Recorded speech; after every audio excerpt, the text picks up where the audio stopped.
내가 예를 들어서 진리를 믿는 만큼 실천하려고 그러면 이제 이게 100% 안 되는 거지. 그래서 바로 이 신앙의 내용과 삶의 실천 내용이 늘 이 개입이 예수님만 100% 가능했어요. 예수님만. 좀 어려운 말로 신경이 존재론에 해당된다 그러면 그 십계명은 그것은 이제 액션 그 행동론에 해당되거든. 그래서 결국 우리가 믿는 만큼 실천하려면 그 연결다리가 있는데 이게 그 기도라는 주기도. 이게 주기도는 다른 말로 하면 이제 성령이고 성령이에요. 그래서 우리가 성령이 믿게 하고 성령이 실천하게 하기 때문에 이 주기도를 통해 가지고 믿는 내용을 실천하도록 이렇게 이끌어나는 거죠. 이런 면에서. 그래서 테레사 수녀 같은 경우라든지 그런 기도문 같은 거 읽어보게 되면 상당히 이 믿음의 내용과 실천 내용이 거의 이제 근접하는. 그래서 우리 기독교에서 여러분이 만약에 앞으로 십계명 이거는 그냥 레위기 출애굽기 20장에 있는 거다 이러면 안 되고 아담 하와 때부터 유효했고 지금도 유효하고 천국에도 유효한 거예요. 십계명. 하나님을 사랑하고 이웃을 사랑하고. 그리고 여러분 마음속에 하나님 나라가 언제 근접하느냐? 하나님에 대한 사랑과 이웃에 대한 사랑이 근접할 때에 하나님 나라가 근접해지. 그것도 십계명 그러면 그냥 이렇게 막 그냥 압력을 두고 무슨 이상한 악법처럼 생각하는데 십계명이 이게 에덴 동산부터 새하늘과 새 땅에까지 영원히 유효한 법이에요.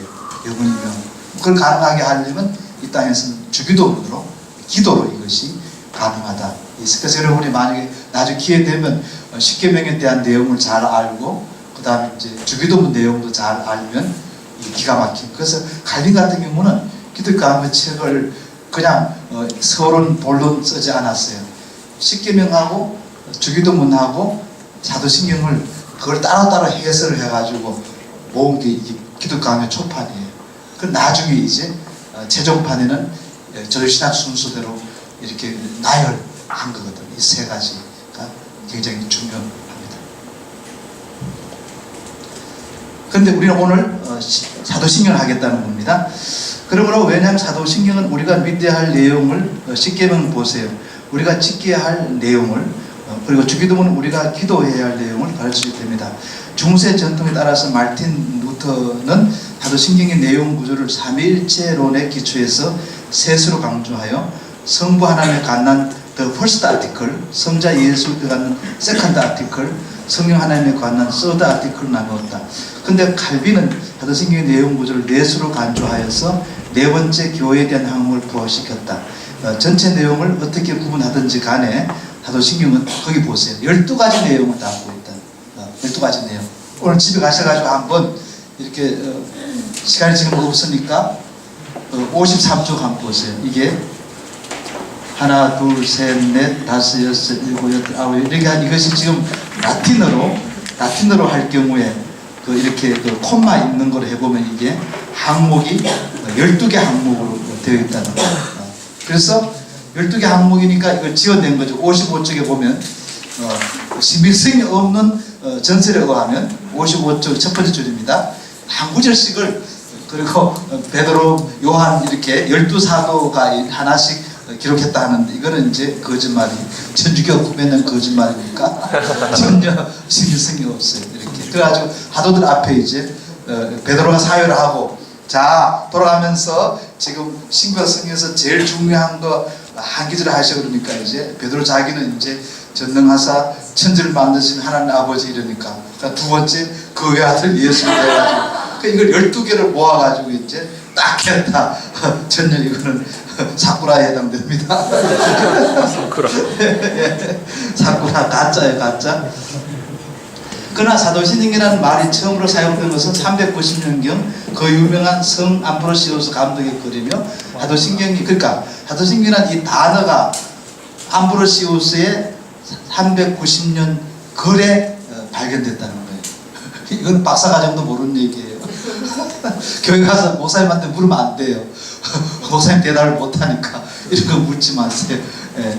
그 다음에 사도신경은 이 범교회적으로 그리고 범로마 제국에서 사용된 것은 거기 줄 것일래요? 740에서 824년. 그리고 약 8, 9세기네. 8, 9세기. 8, 9세기 정도. 그럼 이제 결론 내릴 수 있습니다. 사도신경이 초안은 약 2세기경 거죠. AD 2세기경이고 완성은 AD 8, 9세기로 이렇게. 저는 처음에는 이종수 학자님 이 책을 제가 신학대학원 입학하기 전에 읽었거든요.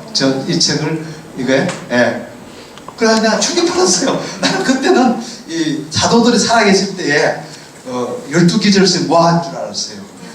근데 읽어보니까 이게 이종수 학자님 더 후대예요. 12세기에 완료됐다고 나와요. 완전 충격이 폭탄하죠. 그래서 내가 여러분이 조심스럽게 아까 신경이라는 말도 신조라는 것도 충격이에요. 그래서 여기는 지금 우리가 평신도 가정이기 때문에 제가 아주 조심스럽게 얘기를 하는 거예요. 그래서 사도신경은 약 2세기에 초안 로마신경이 시작되었고 8, 9세기경이 이제 현재 가지고 있는 이 완성본인데 원문은 라틴어 원문이고 한글은 그 기절에 하나 빠졌으니까 아니라고 볼 수 있죠. 네. 그다음 이걸 본문 비평이라고 하는데 이제 본문 비평이 끝났습니다. 이제 끝났습니다. 그다음 넘어가겠습니다. 이제는 2번 각 신앙 항목들에 대한 해설 제2조항의 내용인 그 세컨드 아티클 기독론 별도로는 제외된다 해서 이거는 관심 있는 분은 저서 별도로는 입문을 보시면 되겠고 오늘 이걸 생략합니다. 제1조항 보겠습니다. 나는 세 번역으로 했습니다. 나는 전능하신 아버지 하나님 천지의 창조를 위해서 이걸 이제 세 가지로 한번 분리했습니다. 여러분이 이제 하나님은 아버지다. 하나님은 아버지다. 두 번째 하나님은 전능하시다. 세 번째 하나님은 천지의 창조주이시다. 요 세 가지 내용이 여기에 나와 있는 거예요. 그럼 이걸 이제 이 세 가지 내용을 만약에 좀 신학적으로 어렵게 얘기한다 그러면 창조주 하나님은 무로부터 천지를 그 부사가 중요한데 선하게 악하게가 아니라 선하게 이 부사가 중요해요. 선하게 창조하시고 헬라 라틴어로는 크레아치오 에스닐 그리고 성경에는 로마서 4장 17절 빨아줄 것을 이게 하나님이 무로부터 우주 만물 만드셨다에 대한 유일한 성경 기절이 로마서 4장 17절이에요. 그 다음에 디모데전서 4장 4절입니다. 이런 거는 굉장히 중요한 기절이에요. 그리고 거기서 끝나지 않냐고 지금도 만물이 보세요. 무로 돌아가지 않게 섭리를 통해서 보존하시고 유지하신다. 이 섭리라는 말은 구약 창세기 22장에 보면 이제 아브라함이 아들 이삭을 하나님께 이제 잡아서 바치려 할 때 그때 이제 천사가 나타났고 멈추라고 하셨고 그 다음에 이제 숲에 동물이 이제 걸려 있었어요. 그때 이제 하나님이 준비하셨다. 하나님이 준비하셨다. 그것은 나온 말이에요. 하나님이 준비하셨다. 여호와 이레에 대한 이게 승리라는 것은. 자, 스스로가 이제 여기 보니까 한 20세 되신 분도 계시고 저는 이제 내일 모레 60입니다. 30세 되신 분은 안 계신 것 같은데 우리 이 교수님 외에는. 그럼 지금부터 첫 조항에 나는 전능한 천지의 창조주 아버지를 믿는다 할 때에 이게 신학적으로 무슨 말이냐 이제 한번 우리가 실존적으로 생각해 보겠습니다. 자, 저는 59년 전에 제가 이 땅에 없었어요. 근데 1조항의 이 창조주 하나님은 저를 제 부모님의 혈육을 이용하셨지만은 59년 전에 저를 무에서 창조하셨다는 거죠. 그래서 영원 전에는 한때는 하나님만 계셨다는 거죠. 하나님. 사탄도 타락한 천사지만은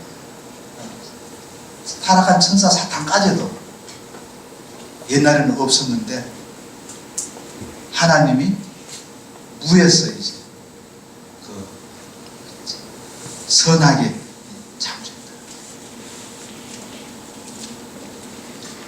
그래서 여러분이요, 그 어떤 사람은 우리가 열 때 뭐 목욕탕이나 찜질방에서 여러분이 이제 이렇게 좀 이렇게 샤워라고 할 때 여러분 스스로가 정말 여러분의 이 요새 우리 딸도 성형수술 막 해야 되거든. 우리 집사람도 해야 되고 하는데. 그래서 예수님 재림 때 제일 도망가서 숨어있는 의사 선생님이 있는데 성형외과 선생님이 왜 다 1,000만 2천만 주고 고쳤는데 원래의 모습으로 돌아가 버렸으니까 돈 내달라고 한다. 성형외과 선생님도 입장이 곤란합니다. 빨리 휴고를 해버려야 될 것 같아. 그 성형외과 선생님. 수술하지 말란 말이 아닙니다. 진짜 제가 여러분에게 하소연 합니다. The first article에 의하면 저 같은 경우는 59년 전에 여러분이 20년 전에 하나님이 무에서 우리를 창조했다는 거예요. 아마 수천 번, 골백 번 이걸 암송했을 텐데 정말 여러분의 어떤 지정이나 여러분의 모습 속에서 열등한 부분이나 잘라버리고 싶은 부분들 제발 그러지 마세요. 59년 전에 하나님이 무에서 나를 창조하셨다. 그럼 그것은 안 끝나고요. 아까 제가 섭리를 얘기했는데 지금 세계에서 제일 문제 있는 회사가 AS를 안 해주는 회사예요. 우리 사람도 코가 납작해가지고 수술하려고 하거든요. 근데 내가 AS 좀 하라 그래서 자기 장면 맞다 해서 왜 코를 납작하게 했는데 근데 AS는 안 해준대요. 우리가 벌어서 하라 그러더라고요. 하나님이 AS를 해주는 거예요. AS가 이게 섭리예요. 즉 59년 전에 저를 무에 창조하고 난 다음에 내버려 두면요 저가 다시 물어 돌아가는 거예요. 근데 59년 동안 0.1초도 떠나지 아니하고 우리를 보존하고 유지했어요. 이게 하나님의 전능성입니다. 무에서 우리를 만들 만큼 힘이 있으신 분이라니까. 그리고 우주 만물을 만들고 난 다음에 0.1초도 안 붙잡으면 별이 떨어져 버리고 우리가 깨지는 정도 아니에요. 우리 뼈는 깨지면 파편이라도 있어요. 사람이 죽어도 시체가 남는데 섭리주 하나님이 우리를 안 붙잡으면 없어져 버려요. 저는 이게 은혜가 돼요. 나싱으로부터 우리를 만드신 것이 창조라면 나싱으로 안 돌아가게 하는 게 섭리예요. 한 번 우리 꼭 한 학기에 한 번 정도 우리 제자 전사님들이 와서 등록금 문제로 휴학을 하려고 그래요. 근데 내가 이래요. 전사님, 퍼스트 아티클을 뭐 알아들으니까 사도신경 첫 줄을 믿느냐 그래요. 교수님 믿지요. 첫 조항의 뜻이 뭐니? 너 지금 몇 살이, 전사님 몇 저는 제가 목사 안수 받은 이후로는 이제 집사람까지도 존댓말 하는데 제가 워낙 이 성경이 저래서 저를 이제 통제하기 위해서 그래요. 전사님 진짜 믿어요. 믿는데 뜻을 얘기해봐라. 제가 얘기하죠. 전사님 지금 연세가 34살인데 34년 전에 없던 나싱 상태에 있는 전사님을 하나님이 창조하시고 34년 동안에 물어 돌아가지 않게 보존하신 하나님입니다. 그러나 하나님은 500만 원 등록금을 못 만드시겠다. 상당한 사람들이 사도신경을 주문으로 알아요. 그냥 예배 시간에 그냥 5분, 10분 공백을 아니에요. 그런 스스로가 오늘 이제 내일 다 마침 집에 가셔서 샤워하시면서 여러분 얼굴을 보면서 전능하사 천지를 만드신 하나님 아버지를 내가 믿습니다. 30년 전에 저를 무에서 만드신 하나님, 40년간 제가 비행기도 타고 배도 타고 산에도 올라가서 떨어지기도 하고 넘어지기도 하고 차에 칠법도 했고, 그래서 제가 건강할 뿐만 아니라 물어 돌아가지 않게 하신 승리주 하나님을 찬양합니다. 그래서 일조함은 무에서 우리를 창조하신 창조자 하나님께서 물어 돌아가지 아니하게 섭리 보존하시는 섭리주 하나님이라는 고백이 됩니다. 그 전사님이 이제 가책을 할게요. 교수님 죄송합니다. 무에서 나를 만드신 하나님이 물어 돌아가지 않게 나를 보존하신 능력의 하나님, 한 달 내에 등록금 500만 원을 만들어주지 않습니다. 그럼 그건 분명해요. 몇 주 지나면 전화가 와요. 아니 평소에 뭐야 초코파이 하나도 안 사다 주던 그런 어느 선생님이 어느 권사님이 갑자기 화장실 앞에서 만났는데 오라 그래가지고 가보니까 기도 중에 전사님이 등록금이 없는 줄 예수님이 나타났다 그러면서 봉투를 준다는 거예요. 이게 여러분 신비가 아니에요. 목사 전사들은 이게 직장이 없기 때문에 이게 백수기 때문에 그 까마귀들이 흘러주는 걸로 먹고 살거든요. 이게 일조하는 한번 읽어드립니다. 창조주 이거 같이 읽어보겠습니다. 시작. 창조주 하나님은 물로부터 천지를 선하게 창조하시고 지금도 마음이 물로 돌아가지 않게 승리를 통해 보존하시고 유지하십니다. 마태복음 6장 28절 30절 보게 되면 바로 거기에 그의 나라와 그의 의를 구하라 할 때에 믿음과 관련되어 있어요. 믿음 관련됩니다. 그래서 그 당시에요, 얼마나 예수 믿는 사람이 이방인보다도 믿음이 적었어요. 예, 이방인도 새도 조물주가 먹여주고, 그리고 백합화도 조물주가 아름답게 한다라고 이렇게 생각했는데, 세상에 3일째 하나님을 믿는 성도라는 사람이 자기 세기밥을 걱정했다는 거예요. 걱정했다는 자체가 핵심이 아니라 신앙의 반대말인 불신앙. 즉 무에서 우리를 만드신 하나님이, 무에서 새와 백합화를 만드신 하나님이 새와 백합화가 물어 돌아가지 아니하게 최소한의 새끼의 양식을 주는 섭리주 하나님에 대한 불신앙을 장막합니다. 그래서 그 맥락은 믿음이 맥락은요, 이게 신앙의 맥락이라고요. 신앙의 맥락. 그 정말로 하나님의 나라와 하나님의 의를 믿는 믿음이 있느냐, 그러면서 내일 일을 염려하지 말라. 여러분 스스로가 한번 깊이 생각. 우리 속에 있는, 저도 마찬가지고 불안, 우리의 그 생명보험이 안 되었을 때, 보험이 안 되었을 때, 뭔가 보장이 안 됐을 때, 백이 없을 때에 얼마나 오늘 현대사회는 얼마나 이게 어렵습니까? 이럴 때요, 나는 오늘 현대사회만큼 창조주에 대한 신앙과 선유주에 대한 신앙이 필요할 때가 없어요. 정말이에요.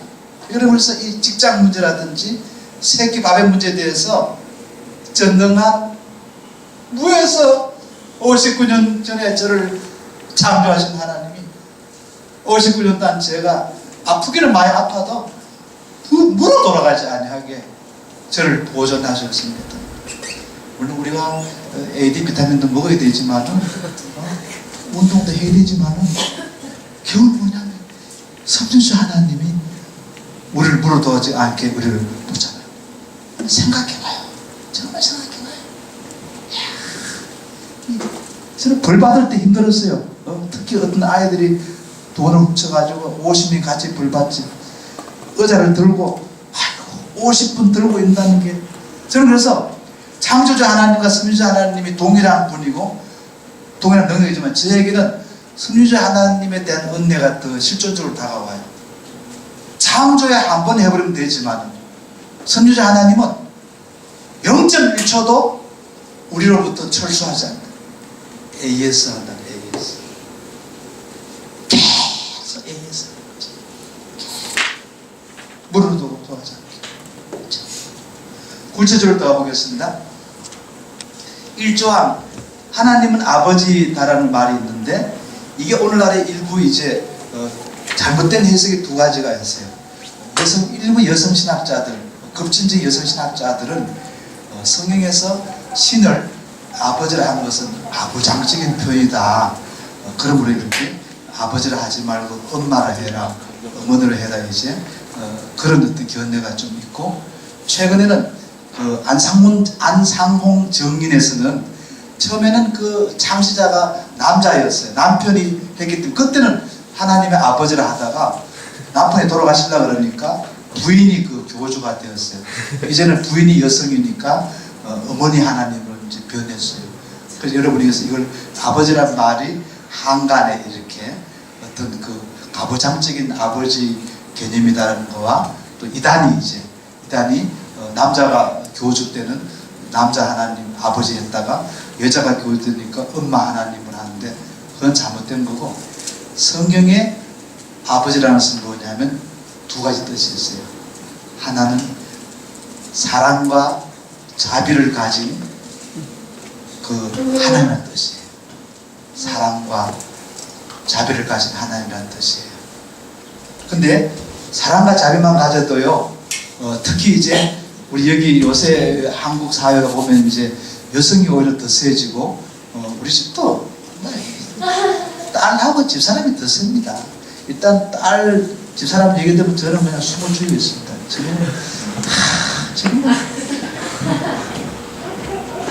저는 목요일 날요 퇴근할 때요, 이거 잘 알아야 돼요. 목요일 날은 우리 사람이 밤에 불러 부는 날이거든요.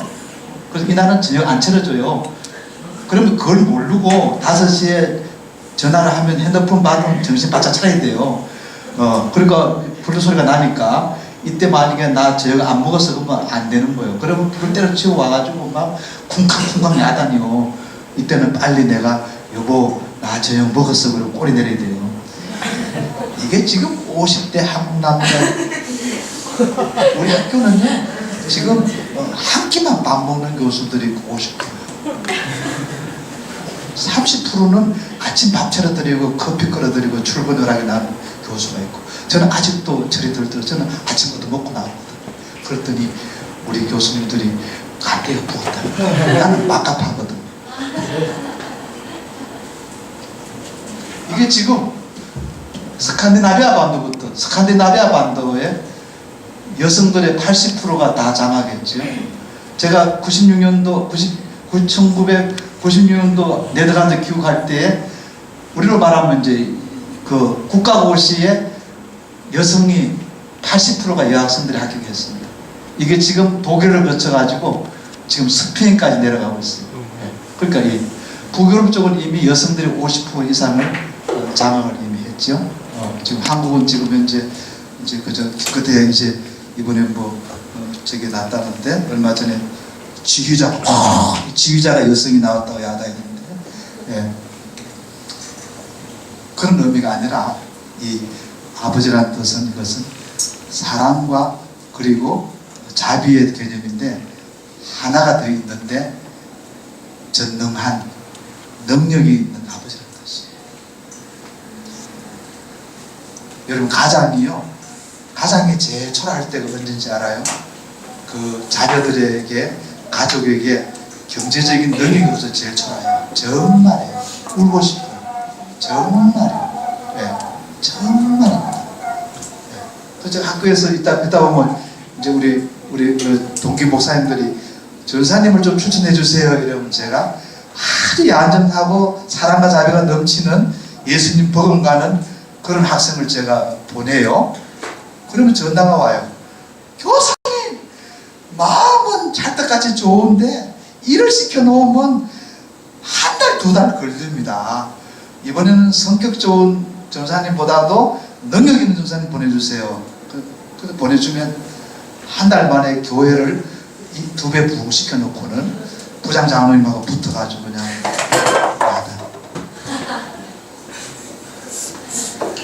여러분 어느 쪽을 선택하겠어요?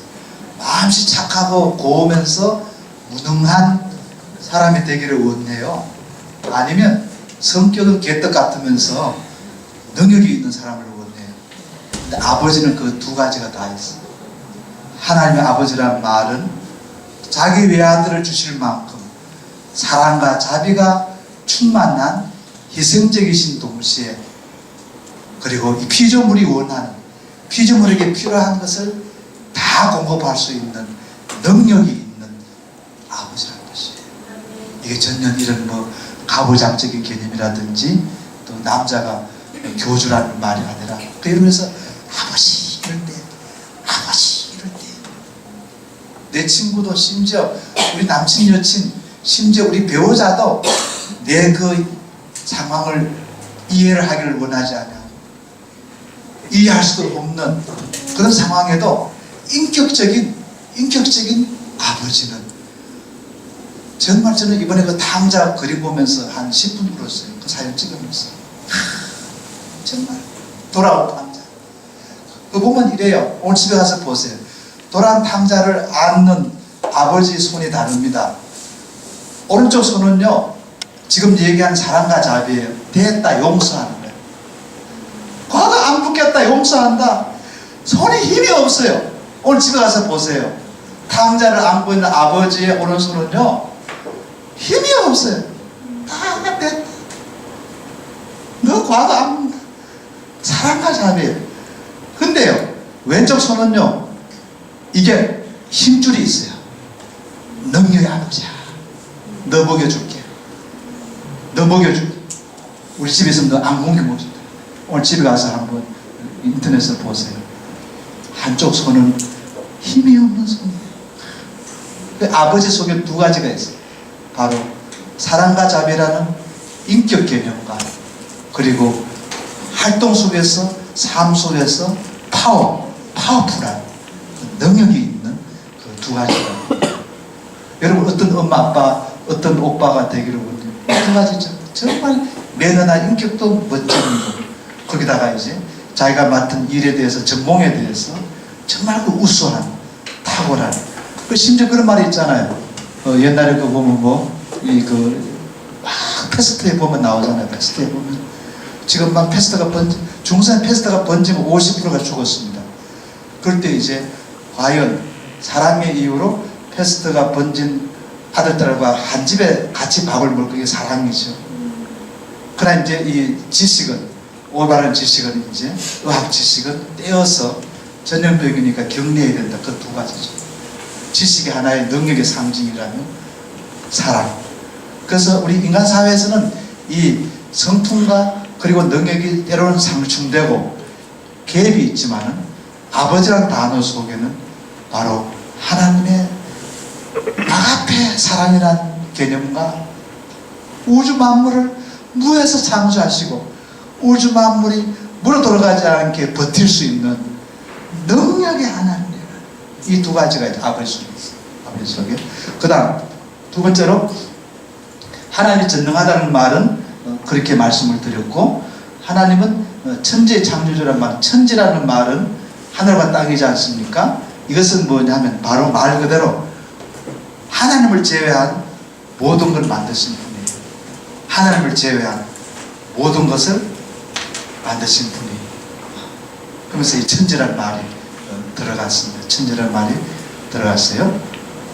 그리고 우리가 이건 조금 어려운 얘기지만은 가령 예수 안 믿는 사람 같은 경우에도 우리는 이제 개혁교회 신학에서 보면 이제 예수 안 믿는 사람에게도 하나님의 형상이 망가졌지만은 훼손되었지만은 흑백 TV처럼 희미한 하나님의 형상이 모든 인간 속에 있다는 거죠. 그래서 우리가 예수를 안 믿어도 이방인들을 사랑하는 것은 하나님의 형상이 있기 때문에 우리가 사랑한다고 볼 수 있거든요. 이러면서 창조자의 하나님은 예수 믿는 사람뿐만 아니라 모든 우주 만물을 만드셨고 지금도 보존하시고 유지하신다. 그게 천지를 창조하신 천지가 모든 만물을 얘기를 합니다.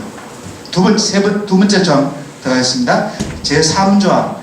나는 성령을 믿으며 거룩한 공교회와 성도의 교제와 죄를 용서받는 것과 몸의 부활과 영생을 믿습니다. 아멘. 나는 성령을 믿는다 할 때에 5가지를 제가 뽑아봤습니다. 성령은 창조주 하나님이시다 라는 거예요. 네. 삼일체에 대해서는 뒤에 조금 하겠지만은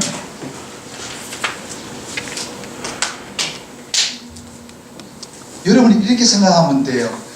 우주 만물을 안 만드실 때에 하나님은 성부, 성자, 성령으로 이렇게 한때는 하나님 혼자 계실 때가 있었는 거죠. 이때는 하나님에 대해서 명칭이 주어지지 않아요. 여러분 누가 엄마입니까? 엄마라는 것은 아이를 임신할 때부터 낳을 때까지, 즉 액션이 일어나야 존재가 부여되죠. 그래서 이 성경에는 보면 이 하나님은 액션을 먼저 얘기해요. 이 활동. 가령 엄마가 지금 이제 애한테 너 나보고 엄마라고 부르면 저 준다 그러고, 생후 3개월짜리 애한테 그런 엄마가 어디 있어요? 그렇지 아니하죠. 그냥 엄마가 일방적으로 우유와 젖을 주는 거죠. 그래서 아이가 이제 나중에 자라서 이제 3살쯤 되면 나는 볼 때는 엄마가 아니야. 엄마는 우리 애가 지금 넉 달 만에 엄마랑 말하겠다는 거야. 도대체 한층이 들렸나? 성경에는요, 하나님이요 조절론적으로 접근하여요. 먼저 실존적으로 그리고 행동적으로 하고 난 다음에 그 명칭을 부르기로 합니다. 그래서 창조주라는 것은 창조하고 난 다음에 그게 붙여지는 이름이 돼요. 그래서 한때는 하나님은 아무 명칭이 없죠. 그냥 삼일째 하나님. 이분이 하신 일이 크게 2가지가 있는데, 딱 2가지. 바로 창조를 하고, 이 창조가 물어 들어가지 않게 그 창조를 했으니까 창조주가 되는 거죠.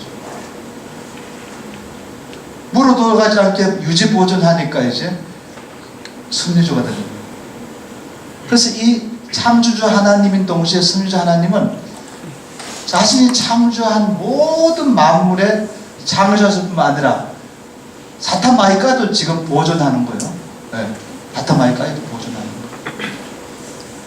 그 문제는 이제 저와 여러분이 타락을 했을 때에, 이때 이제 창조주 성부, 창조주 성자, 창조주 성령, 섭리주 성자, 섭리주 성부, 섭리주 성령이 이제 이 중에 제2위격 예수님이 육체를 입고 중바를 오시고, 그 다음에 성부는 선택하시는 구속주가 되고, 성령은 오순 짤날에 오셔서 구속주 성령이 되세요.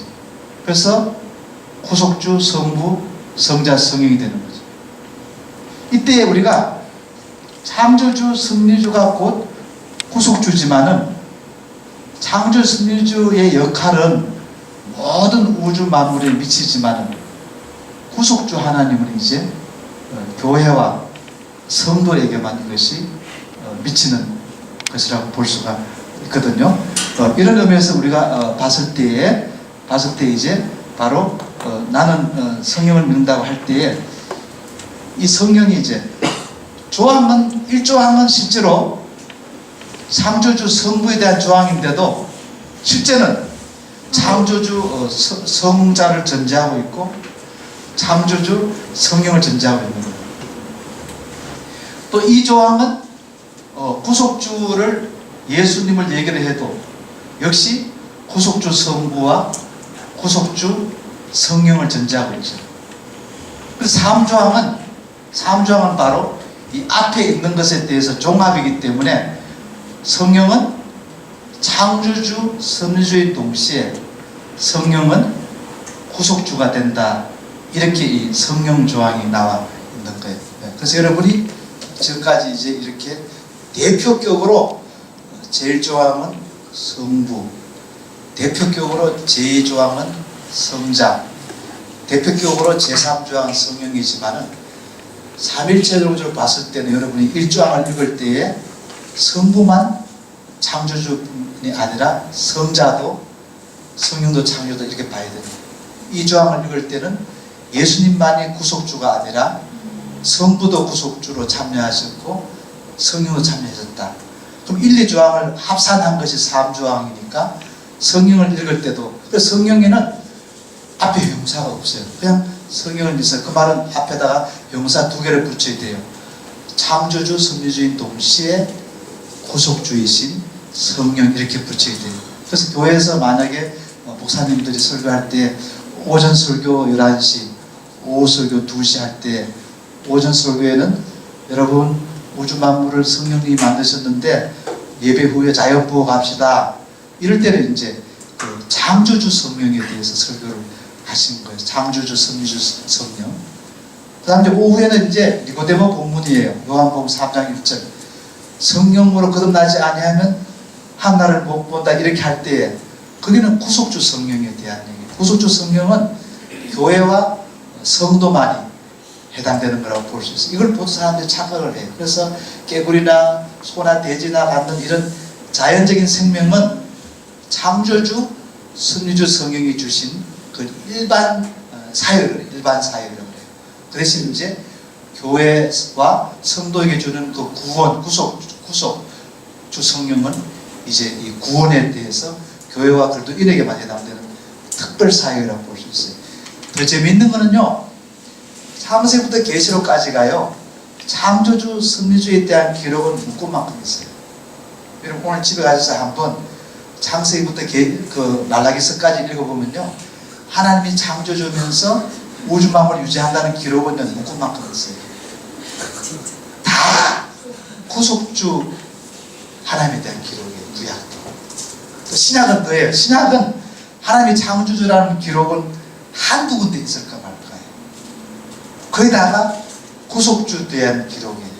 그 말은 뭐냐면 우주 만물이 창조되었는데 당연하고 타락 이후에 성경은 구원에 관심이 있다는 거예요. 구원에 관심이 있다는 거예요. 그래서 창세기 1장 1절에다가 태초에 하나님이 천지를 창조하시느라 그렇게 메스터 풀된 때리고는 창조주 섭리주 기록이 거의 안 나와요. 이 말은 뭐냐면 이제 일단은 타락한 사람을 구원하기 위하게 성령이 오시기 때문에. 그러니까 여러분 설교 나가다가 하나님의 단어가 나오면요, 창조주 섭리주라는 말이 해당되는 게 드물어요. 구속주로 넣으면 거의 맞아요. 신약은 거의 100%예요. 신약에 하나님이 나오면 구속주 하나님의 개념이 더 강해요. 굉장히 강합니다. 그래서 여러분 이제 성령을 얘기할 때 여러분들 정리하겠습니다. 이 성령은 이제 1조항과 똑같이 창조주, 섭리주, 성령이 동시에 2조항과 똑같이 구속주 성령이라는 거죠. 그리고 예수 안 믿는 사람에게도 창조주, 섭리주, 성령은 거기에 역사를 하시면서 자연적인 생명을 주시는 거고, 예수 믿는 사람과 교회는 이제 거듭난 새 생명, 그 중생이라고 그러죠. 영적인 생명을 허락하는 게 이게 이제 거죠. 그래서 혹시 생물학과 누가 있어서 제 아들 바이오케믹을 하는데 이 바이오 비오스, 헬라어 비오스죠. 이거는 자연적인 생명이죠. 그다음 성경은 비오스라는 단어가 없어요. 바이알라전 단어가 없어요. 성경은 전부 다가 조예요, 조예. 전부 다 조예요. 영생할 때 조예요. 전부 조예요. 이거는 이제 영적인 생명이에요. 그래서 이 성령님께서, 창조주 섭리주 성령님께서 우주 만물의 역사할 때는 비오스 생명을 주는 거예요. 바이알라지. 그 다음에 교회와 성도들에게는 영적인 생명, 조의 생명을 주는 거예요. 제가 어느 논문에다가 이것을 이제 녹색 생명이라고 이름 붙이고, 이건 적색 생명, 예수 보혈로 적색 생명을 했어요. 이 두 가지가 있어요. 그래서 녹색 생명은 창조주면서 섭리주신 성령이 주시는 무차별적인 그 자연적인 생명입니다. 그 다음에 적색 생명은 니고데모처럼 이제 예수를 믿어야 주는 그 영생, 그 구원이라고 볼 수 있어요. 그래서 생명이 두 종류가 있다고 볼 수가 있습니다. 1번 성령은 창조주 하나님이시다. 선유주 하나님이시다. 창세기 1장 2절. 2번 성령은 최 교수님, 예, 학생들 보고 창세기 1장 2절 읽으라고 그러죠. 예, 한번 읽어보세요. 읽어보세요. 오케이. 예, 예, 한 1장 2절 읽어보세요. 시작.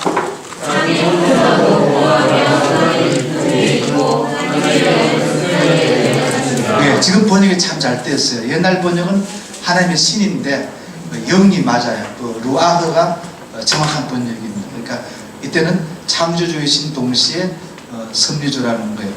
그 여러분 읽어 나가다 보면요, 이제 그 보통 우리가 무에서 모든 마음을 만다 할 때에 그 창세기 1장 1절과 2절 본문을 하나님이 이제 이렇게 그 무에서 만드시고 난 다음에 이제 사람 같은 경우는 흙으로 재료를 삼고 이렇게 그 두 단계가 있어요.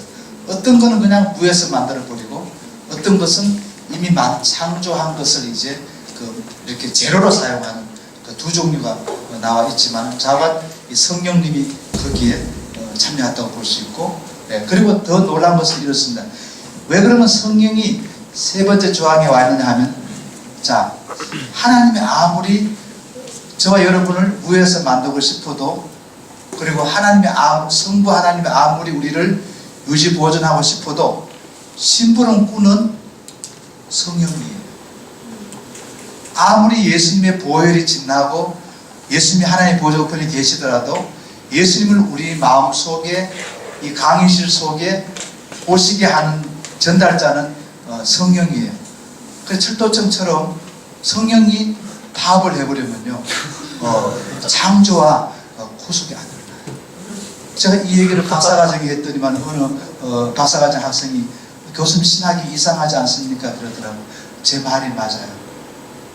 그래서 세 번째 조항이 성령이에요.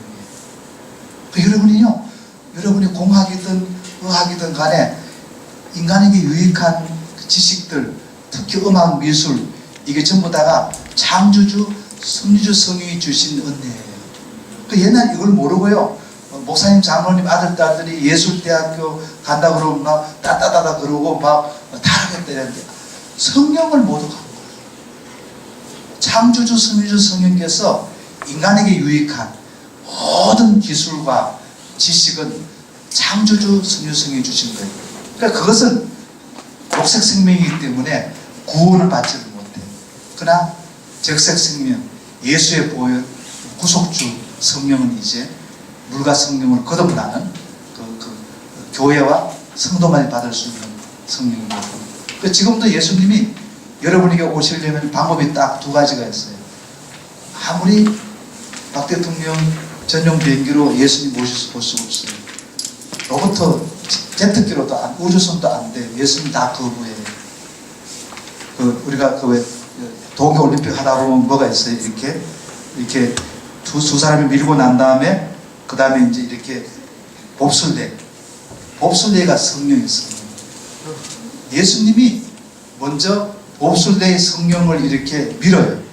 밀고는 예수님이 봅슬레이를 타고 오신다니까. 그게 오순절 사건이에요. 처음은 예수님이 성령을 보내요. 왜? 예수님이 육군에서 성령이 흘러나오거든요. 보혜사가 예수님이 흘러나와요. 봅슬레이 흘러나와요. 그리고는 봅슬레이에 예수님이 타고 온다니까. 여러분 분명히 하세요. 그래서 여러분이 성령이 오시지 아니하면요,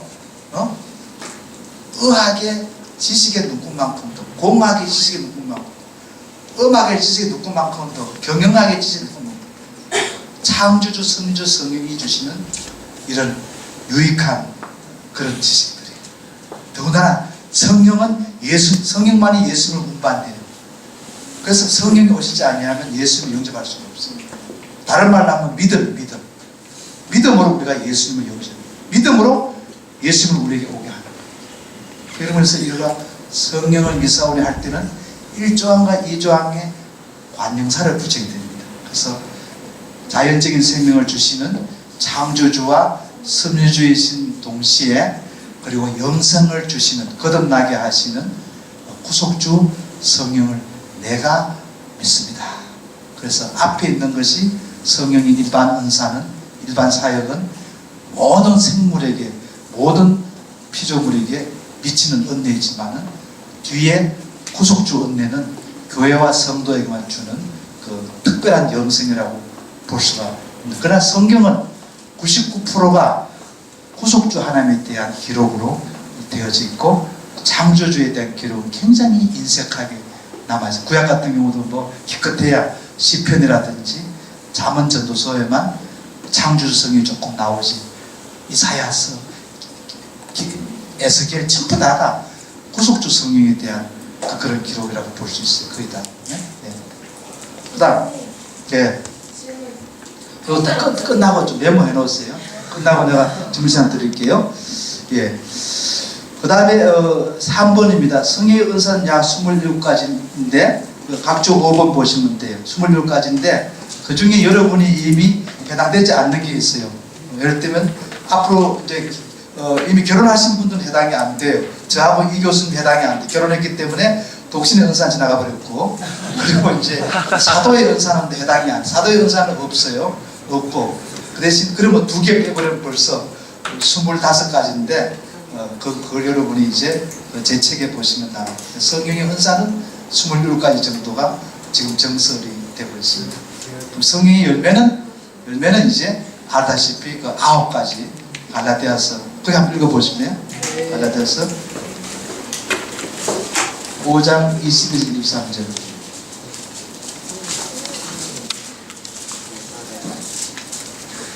우리 성령의 열매는 사랑과 희락과 화평과 오해sam과 자비와 영성과 신성과 온유와 주의니 이런 것을 문제할 것이 없느니라. 아멘. 그리고 여러분 적으실래요? 성령의 은사는 능력과 활동에 관계돼요. 성령의 은사는 우리의 그 영적 그 활동과 능력에 해당되고요. 열매는 우리의 그 성품과 마음에 해당돼요. 그래서 앞에서 제가 얘기했다시피 이제 능력이 있으면서 그 다음에 성품이 개떡 같은 사람 같은 경우는 은사는 있다고 볼 수 있어도 열매가 없는 거예요. 또 반대로 이렇게 그 마음은 좋은데 능력이 없는 사람은 은사가 적어요. 그러니까 여러분이 정말로 그 은사도 있어야 되고 열매도 있어야 돼요. 그래서 은사가 있어야 일을 할 수가 있고 열매가 있어야 대인관계라든지 성품이 아주 훌륭하다고 볼 수 있습니다. 그리고 특히 이제 여러분 문선명이 이 사람들 나라고 계신 사람 문선명이 이용도 나라고 계던 사람 그 사람들 은사가 많았어요. 근데 나중에 열매가 없으니까 이단으로 빠져버리거든요. 여러분 중에서 은사가 적은 사람은 이단 빠진 열매 거의 없어요. 거의 없어요. 꼭 내스럽게 있어야지. 근데 은사가 많으면 내스럽게 많다고 보면 교만해가지고 하나님을 월권내버리거든요. 그래서 제가 이런 비유를 해요. 성령의 열매의 보자기로 성령의 은사를 감싸자. 예, 이거는 제가 처음 하는 말이고 2000 기독교사에 처음 하는 말이에요. 제가 성령은 석박사거든요. 그래서 성령의 열매의 보자기로 성령의 은사를 감싸자. 그러면 안전지대예요. 한번 상상해 보세요.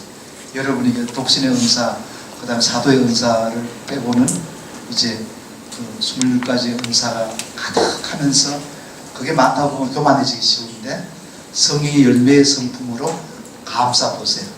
할 수 있는 거 다 하면서 문제가 안 생기잖아요. 그럼 그런 교회, 그런 우리 한국에서 학교를 저는 기원하니까 정말 우리 한국에서 학교에 26가지 은사, 25가지 은사가 가득하면서 성의 열매가 보좌를 감사하니까 못할 수 있는 게 없고 그러면서 이제 자기 주장하지 않게 겸손하게 서로 양보하고 통일되는 그거죠. 그 다음 성령 충만이라는 말은 이거예요. 충만이라는 말은 제가 이제 여기 물을 부으면 이렇게 물을 붓잖아요. 부으면 조금 더 부으면 넘쳐 이렇게 흘러 넘칩니다. 이때 이게 충만을 해요. 물리학적인 용어예요. 물을 부을 때 이게 이제 여기 갈까요? 안 쏟았습니다. 예. 충만이라는 말은 물리학적인 용어인데 이렇게 무슨 내용물을 담아가지고 가득 차가지고 평균되면 만열리기 법칙에 의해서 장력이 버티다가 그냥 내려가죠. 이렇게 그게 충만이에요. 신학적인 내용은 뭐냐? 성령의 은사와 성령의 열매가 가득해서 성령이 인격적으로 그 사람의 삶을 인도하고 지배하는 걸 말해요. 성령의 은사와 열매가 가득해서 성령께서 그 사람의 삶의 전체를 이제 지배하고 인도하는 걸 말해요. 그런데 이제 순복음교회 쪽에서는 달라. 순복음교회 쪽에서는 이제 이렇게 방언이 있어야 된다 이러는데 보통 우리가 정상적인 성경론에서는 성령의 은사와 열매가 가득해서 성령이 우리의 지정의, 우리의 전공, 우리의 기업체, 우리 가정 전체 삶을 지배하고 인도해서 영향력을 받는 이게 이제 성령 충만입니다. 그 다음 성령 세례는 뭐냐면 이것은 그 두 가지 견해가 있는데요. 순복음교회 쪽은 성화와 관련해서 특정한 은사, 특정한 그 은사가 방언의 은사가 있을 때에 성령 세례 받았다고 얘기를 해요.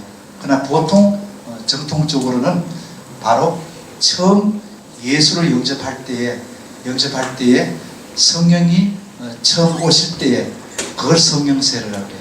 처음 성령이 오셔서 예수님을 영접하는 걸 가지고 성령 세례라고 해요.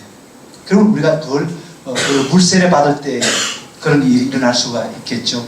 그러나 대체로 보면 이제 개인적으로 이제 일어날 수가 있죠. 그러니까 즉 성령이 저와 예수님을 결합시키는 순간 그게 성령 세례라고 봅니다.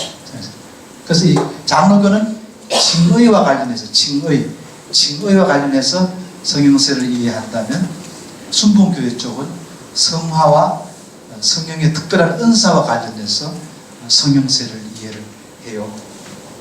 그럼 성령 해방제입니다. 성령 해방제. 이거는 헬라어로 언어가 안티예요.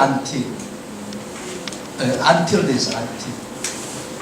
반대한다는 뜻이에요. 성령을 반대하는 죄예요. 성령 반대하는 죄. 그래서 예수님이 말씀하셨어요. 인자를 해방하면, 인자를 방해하면 사함이 가능한데 성령을 반대하면 사함이 가능하다. 이럴 때에 그 인자라는 것은 예수님이 자기 스스로를 붙여진 호칭 중에 하나예요. 인자, 나 예수를 방해하면 사함 받되 그리고 성령을 반대하면 못 받는 그 맥락이거든요. 저는 태어날 때부터 우리는 예수님을 안 믿었기 때문에 예수님을 반대하는 사람이에요. 그래서 우리는 다 공통분모가 있어요. 성령 세례 받기 전에 예수 영접하기 전까지는 아담하고 후손 다 인자를 해방했는 죄를 지었어요. 근데 드디어 이제 봅슬레이 성령이 예수를 모시고 왔어요. 와가지고 이제 이 예수를 믿어라 하는 거예요. 즉 봅슬레이 성령이 예수를 모시고 와가지고 믿어라 했는데 그 성령이 모시고 온 예수를 받아들이지 아니하는 경우가 성령 해방제예요. 그럼 어떻게 되겠어요? 성령이 모시고 온 예수를 전도를 통해서 안 받아들이면 결국 나중에 죽게 되면 나중에 이제 이렇게 지옥으로 가는 거지 않습니까? 결국 뭡니까? 성령 해방제는 기독교인들에게는 해당되지 아니하고 전도를 받고도 이제 그 예수를 받아들이지 아니하는 그 사람이 이제 성령 해방제에 해당되는 거지. 여러분이 죄를 짓고 해가지고 성령을 걸신되게 하거나 성령을 좀 화나게 하거나 그게 성령 해방제가 아니고 기독교인에게는 한때는 인자를 해방한 죄를 지었었지만 이제는 성령 해방 죄와는 전혀 무관하다고 볼 수가 있습니다. 그래서 이제 첫 번째 결론입니다. 성령은 읽겠습니다. 성령은 제3위의 하나님이시며 창조주와 창조주이시고 동시에 구속주이시다. 이게 성령의 결론입니다. 근데 이제 칼빈은 그 뒤에 거룩한 공의의 이하를 네 조항으로 만들었는데 저는 이 면에서는 칼빈보다도 오히려 루터나 다른 전통이 맞아요. 왜냐하면 성령이 이제 드디어 거룩한 공회를 만들고 성령이 성도 교제를 만들고 성령이 제사함 받게 하고 성령이 몸의 부활을 시키고 성령이 영생을 시키는 거예요. 그래서 이 뒤에 있는 것은 성령론에다가 더 서드 아티클을 넣어도 그게 맞아요. 그러면서 우리가 이 사도신경 구조가 삼위일체 논제라고 볼 수가 있습니다. 그러면 성령이 하신 일 중에서 가장 중요한 것이, 자 이제 보세요. 제가 이제 지금 현재 이제 봅슬레이가 지금 예수님을 이제 태워가지고 지금 수추치 올림픽 소치 올림픽에 이제 아이고 지금 러시아는요 가면 아직도 어느 정도냐 하면요 가면 경찰 만나면 도망가야 돼요. 러시아 가면 러시아 도망가면 경찰 돈 뺏어버리고 그래요. 러시아 갈 때 여러분 제일 먼저 경찰을 피해야 돼요. 그냥 돈 뺏어버려요. 지금도 그래요. 소치는 그냥 이렇게 모스크바에서 따로 이렇게 가는 데인데 그리고 길거리가 다 러시아어이기 때문에 영어가 안 써져 있어요. 그래가지고 까막문이에요. 까막문. 제가 혼났습니다. 한 달 동안 지하철을 못 타요. 전부 러시아어니까 네, 영어가 안 써져 있어요. 지금 러시아가 아직도 그런 정도인데 근데 이 봅슬레이가 이제 소치 올림픽에서 끝나고 난 다음에 봅슬레이가 어디 가느냐는 거예요. 봅슬레이가 오순절 날에 이제 이 비유입니다. 오순절에 성령이 예수님을 얻고 이제 다니면서 우리 한국 리더십 학교에 갈까요? 예수님 리더십 학교도 굉장히 중요하지만 리더십 학교보다도 아니다. 그건 워클 그 20만짜리 부회장으로 갈까요? 거기도 아니고 또 화끈한 한강 호텔 나이트클럽을 갈까? 거기도 아니고 어디로 가느냐? 이제 마가의 다락방으로 가자. 왜? 마가의 다락방이 교회거든요. 교회. 즉 성령 봅슬레이가 예수님을 모신 곳이 이제 교회가 된 거예요. 그래서 제가 제 책에다가 성령의 입구에는 예수님이 계시고 성령의 출구에는 교회가 있다 이랬어요. 그러니까 성령이 예수님을 모시고 와서 모셔놓은 것이 교회예요. 뭐가 그리스도인입니까? 성령이 예수를 모셔놓은 자가 이제 그리스도인이 되죠. 이게 제 말이 아니라 로마서 8장 9절에 한번 펴보죠. 로마서 8장 9절. 로마서 8장 9절. 아주 그 귀한 말씀이 있습니다. 로마서 8장 9절. 한번 읽어보실래요? 로마서 8장. 하나님의 영광하시며 너희가 이에 있지 아니하고 영에 있나니 그리스도의 영이 없으면 그리스도의 사랑이 아니다. 그거 잘 보세요. 그리스도가 없으면 그리스도의 사람이 아니라 안 부르고 뭐예요? 그리스도의 영이 없으면 그리스도의 영 성령만이 그리스도를 모시고 오거든요. 그래서 이 그리스도인이라는 별명이 신약성경에 두 군데 있어요. 우리가 잘 아는 안디옥 교회 성도들에게 그리스도인이라는 말이 붙여졌고 지금 로마서 8장 9절이거든요. 바울은 존재론적으로 이 그리스도인이라고 이름 붙였어요. 성령이 계시게 되면 그리스도가 오시게 되어 있죠.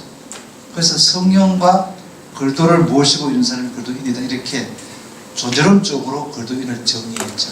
근데 안디옥 교회는 반대. 안디옥 교회는 이방인들이 안디옥 교회 성도들을 보고 그리스도인이라고 이름 붙였어요. 이방인들 속에는 안디옥 교회 성도들 속에 있는 성령도 못 받고 예수님도 못 봤어요. 근데 그리스도의 영과 그리스도를 모시고 있는 사람이 지혜가 충만하고 기쁘고 착한 일을 많이 하니까 즉 이방인들은 안디옥 교회 성도들의 윤리, 외적인 사랑의 행위를 보고 붙인 이름이라고 볼 수 있어요. 그래서 로마서 8장 9절은 존재론적으로 그리스도인을 정의했다면 사도행전은 이제 그 성도들의 결과를 보고 행위를 보고 정의했다고 그러는데, 그러나 하여튼 이게 바로 그럼 하늘과 땅에서 여러분이요, 땅에서 최고의 합작품이 뭐냐? 최고의 합작품이 뭐냐? 땅에서 최고의 합작품이 여러분, 교회가 문제가 많지만은 교회. 네. 그러니까 첫 조항의 합작품은 마귀를 포함해서 모든 우주 만물이고, 그 다음에 두 조항에서, 그 다음에 세 조항 넘어가면서 여기서 성령에 대해서 창조 얘기는 안 했어요. 왜? 성경의 주된 내용이 창조주 성령보다도 구속주 성령이기 때문에, 아마 제가 지금 사도신경을 만든다 그러면 교회 말하지 아니하고 천지 만물을 성령이 창조했다, 창세기 1장 2절 인용할 텐데, 기왕 신과 성령이 구원의 내용, 구속주에 집중되어 있기 때문에 성령이 창조주 섭리주인데도 그걸 빼버리고 구속주만 직결하는 거예요. 그래서 지상에서 구속주 성령이 만드신 최고의 합작품이 뭐냐? 교회. 교회 속에 그리스도가 계시고 교회 속에 성령이 계시고, 그래가지고 성령론 바로 다음에 이제 교회가 나와요. 그래서 거룩한 공교회.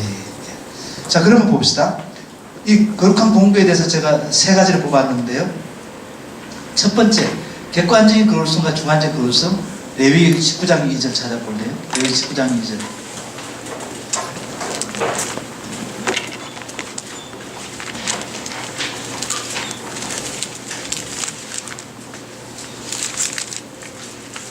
그게 아주 간단하게 나와 있죠.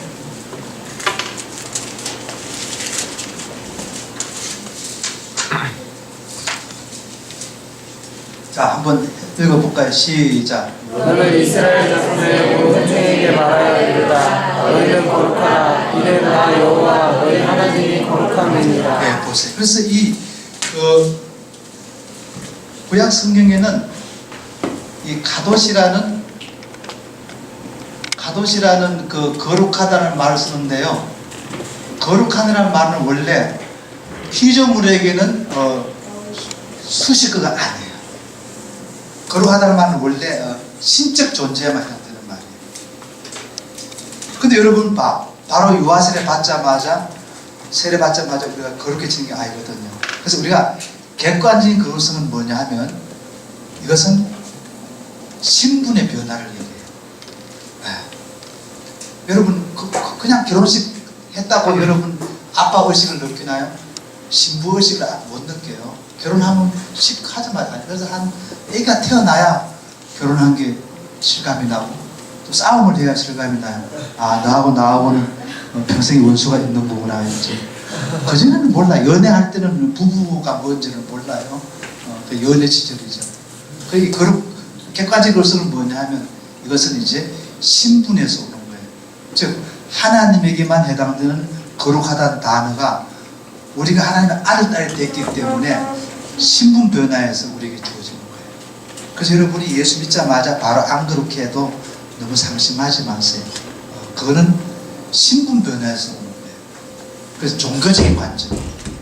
그 다음에 주관적인 거룩성은 뭐냐 하면, 이거는 실제 윤리적으로 성령이 오셨을 때에 이제 실제 거룩해지는 거죠. 이게 주관적인 거룩성이라고 볼 수 있어요.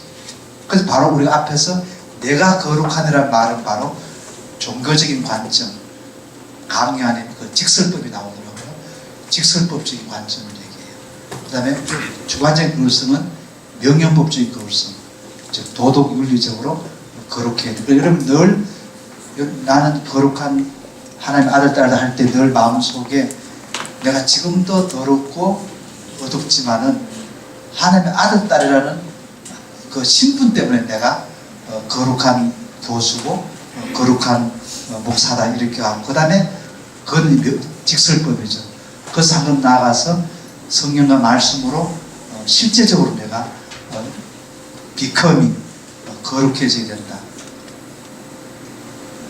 우리 딸이 직장이 안 돼가지고 3년 전에요. 제가 이제 우리는 아들 딸에게 꼭 하는 게, 어디 1박 2일 이상으로 가든지 큰일이 있으면 제가 무릎 꿇여서 안수기도 해주는 게 제 주특기예요. 딴 건 해줄 게 없어요. 근데 처음에 안수기도 했는데 또 떨어져. 두 번째 또 떨어져. 세 번째 또 떨어져. 네 번째 떨어졌어요. 다섯 번째 하려니까 우리 31살 딸이 그때 27살이었는데 아빠 안수기도는 효과가 없다고 탁 팽개치고 나가더라고요. 제가 어떻게 할게요? 제가 주관적 그걸성이 있으면 제가 저를 책망했겠죠. 나는 객관적 그걸성을 믿었어요. 안수기도에 능력이 안 일어나도 감히 은혜를 못 끼쳐. 나는 하나님이 임명한 교수예요. 저 그런 긍지가 있어. 난 하나님이 임명한 목사. 몇 살 딱 잡고 누라 해가지고 강제 안수기도 시켜. 강제 안수기도를 아마 한국 교회에서 처음일 거예요. 그래 그 이번에 이제 됐어요. 돼가지고 이제 6개월 뒤에 아빠 미안해. 왜 그랬더니 그렇게 아빠 그렇게 창피를 줬다. 창피하지요. 그때 때려치우고 싶어요. 정말이에요. 정말. 여러분 왜 그런지 알아요? 왜 예수 믿다 그만둔지 알아요? 객관적인 그것을 놓치다. 여러분 명심하세요. 여러분이 그 1살 때, 2살 때 유아세례 받은 거 기억해요. 그거로도 벌써 거룩한 아르달 때. 여러분이 엄마 아빠가 집사님 장로나 이웃들이 벌써 믿음의 가정이에요. 저는 그거 안 믿었으면 그만뒀어요. 왜? 내가 나를 잘 알잖아요. 제가 안수기도 약한 걸 알잖아요. 제가 집사람에게 약속 못 지킨 걸 알잖아요. 당신이 교수면 세상 다 교수겠다. 난 까딱도 안 해. 그래. 우리 아빠도 내 설교 제일 못하는 설교래요. 그다 얼마 전에 광성교에서 했는데 이제 들을만 하더라고요. 여러분 객관적 교수입니다. 하나님의 은혜를 얘기해요. 직설법이에요. 우리의 현 상황은 칭의의 관점, 칭의의 관점에서 객관적인 그것입니다. 그다음에 성화의 관점에서 주관적 그것입니다. 여러분 양쪽을 붙잡아야 됩니다. 그래서 여러분 스스로가 초라해 보이고 나약해 보일 때 여러분이요 객관적 그것을 붙잡으세요. 그래서 나는 하나님의 위대한 아들 딸이다. 그것을 끝나지 말고 노력을 해서 하나님의 은혜로 또 실제 거룩해져야 되겠죠. 우리가 거룩한 그래서 여러분이 교회를 보세요. 교회가 아주 멋진 부분들은 뭡니까? 거룩해진 부분이에요. 교회가 문제가 많죠. 신분에서 온 교회예요. 지상에 있는 교회는 자탄교회라 그래요. 저희 신학에서는 교회 완전성을 안 믿어요. 교회가 자탄교회. 우리는 나는 자탄교회를 믿어요. 페르믹스타예요. 믹스트. 저는 교회가 아닌 믹스트 철치를 믿어요. 주님이 재림할 때까지 교회 속에 가라지가 있어요. 어떤 이단들은요, 이단이 문제가 뭔지 알아요? 교회 가라지를 뽑으려고 그러고 교회 가라지가 없다고 생각하는 게 잘못된 교회가 돼요. 그래서 교회가 거룩한 교회라는 말은 예수의 피로 삼가된 교회고 예수의 몸이기 때문에 본질과 신분 때문에 교회가 거룩해요. 그러니까 교회는 거룩해져야 되겠죠. 이거는 주관적인 거룩. 그래서 여러분이 거룩하는 말을 여러분이 두 가지를 이해하시기 바랍니다. 신분 때문에 거룩하다는 객관적인 거룩과 실제 우리가 거룩해져야 돼요. 그래서 주관적인 거룩, 윤리적인 의미에서 주관적인 거룩. 그 다음에 공이라는 말입니다. 공이라는 말. 이거 아주 어려운 말인데요. 원문은 가톨릭이라는 말입니다. 원문 거 보세요. 영어가 원문이에요. The Holy Catholic Church. 번역할 때 고민했어요. 원래 하려면 거룩한 가톨릭 교회라고 번역해야 되는데 이것을 이제 그렇게 하지 않았는데 사도행전 4장 18절을 거기 한번 보세요. 신구약 성경에서 가톨릭이라는 말이 한 번 나오는데 사도행전 4장 18절에 나옵니다.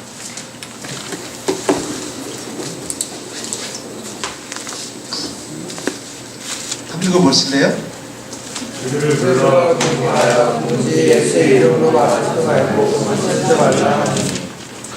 도무지라는 부사가 가톨이라는 뜻이에요. 도무지라는 부사. 한글로는 부사로 번역되어 있어요. 도무지라는 말이 가톨이라. 도무지. 그 부사가 가톨이라는 뜻이에요. 도무지. 네. 네. 그 신구약 성경에 가톨릭이라는 단어가 가톨리카가 딱 한 번 나오는데 그 도무지라는 거예요. 그게 가톨릭이라는 말이에요. 네.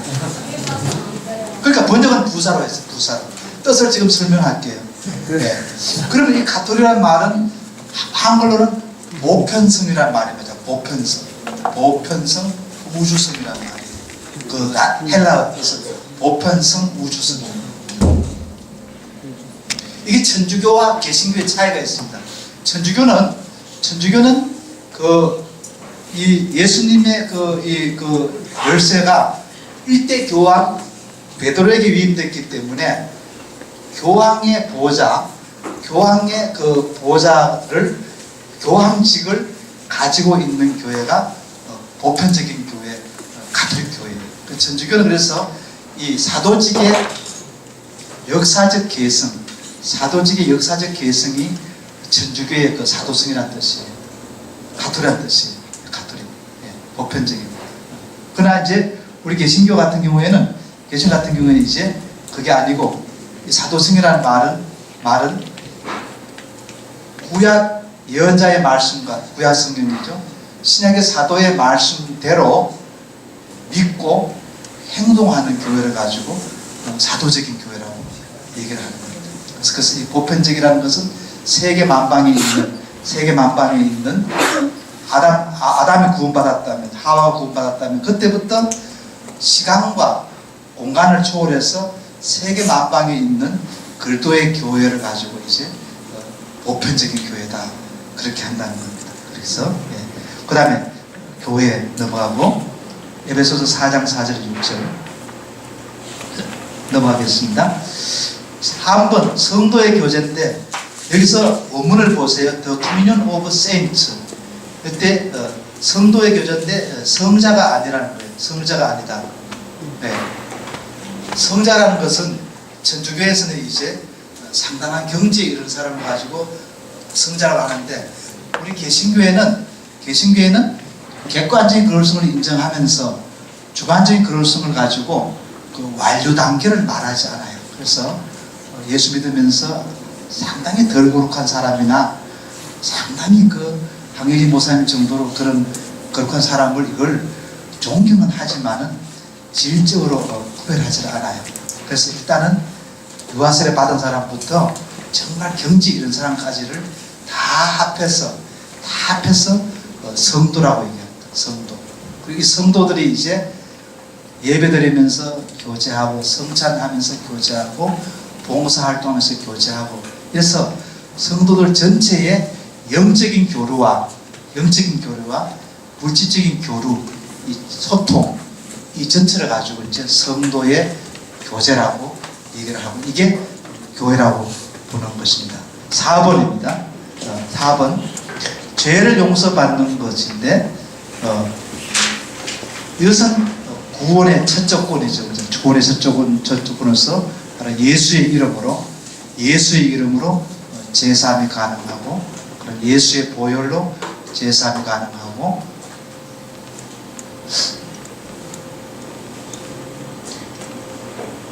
죄는 두 가지만 적어두면 좋겠습니다.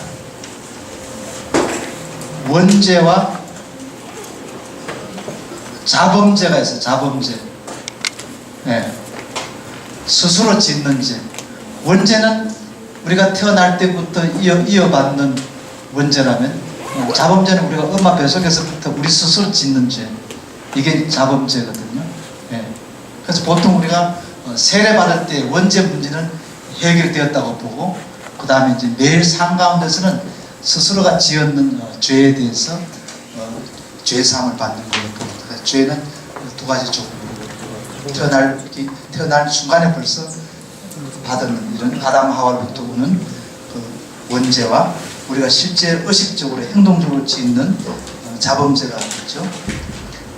몸의 부활, 구원의 완성이 몸의 부활인데, 아주 재밌는 것은요, 성경에는 이 몸이라 할 때에 영혼과 육체를 포함해서 몸이라고 표현해요. 그러니까 우리는 예수님 재림하실 때에 우리가 이제 영혼만 부활하는 게 아니라 영혼과 육체가 합혀진 그 몸의 부활, 이때 이제 성경외과 의사 선생님 다 도망간다는 거죠. 그때 우리가 여러분이 고친 얼굴들이 그때는 원래 모습으로 다 이제 회복이 되어 버리니까 이제 몸의 부활, 구원의 완성이 몸의 부활입니다. 그래서 영생을 믿습니다. 여기서 이 영생, 영원한 생명인데 이 생명이 비오스가 아니라 바이올라지가 아니라 조예가 조예. 여기서 이제 아이온 조예에서 영원한 생명 이렇게 번역이 되어 있습니다. 그래서 앞에 있는 거룩한 공교의 2번, 3번 성도의 교제는 교회론에 해당된다 그러면 4번, 5번, 6번은 구원론에 해당된다고 볼 수 있어요. 4번, 5번, 6번은 구원론에 해당된다고 볼 수 있고, 그럼 7번은 사실은 이게 7번이 아니고 지금까지 한 12개의 기절, 12개의 기절을 다 받는 거예요. 아멘이라는. 아멘 우리가 알다시피 여기 히브리어로 아만해서 확실히 믿는다. 이럴 때 이제 성경의 요한복음 3장 3절에 보면 진실로 아만 진실로 이렇게 부사로 번역이 되어 있고, 요한계시록 22장 21절에는 이제 동사로 이렇게 믿는다 이렇게 되어 있거든요. 그래서 이 아멘이라는 것은 히브리어나 헬라어로 위에 있는 내용을 추호도 의심하지 아니하고 확실히 믿습니다. 확실히 인정합니다. 100% 맞는 말씀이고 100% 내가 받아들입니다. 그런 의미이지 이 아멘이 들어가 있다고 볼 수가 있어요. 네. 3일째로는 제가 하려고 그랬는데 시간이 없어서 못하고 질문을 한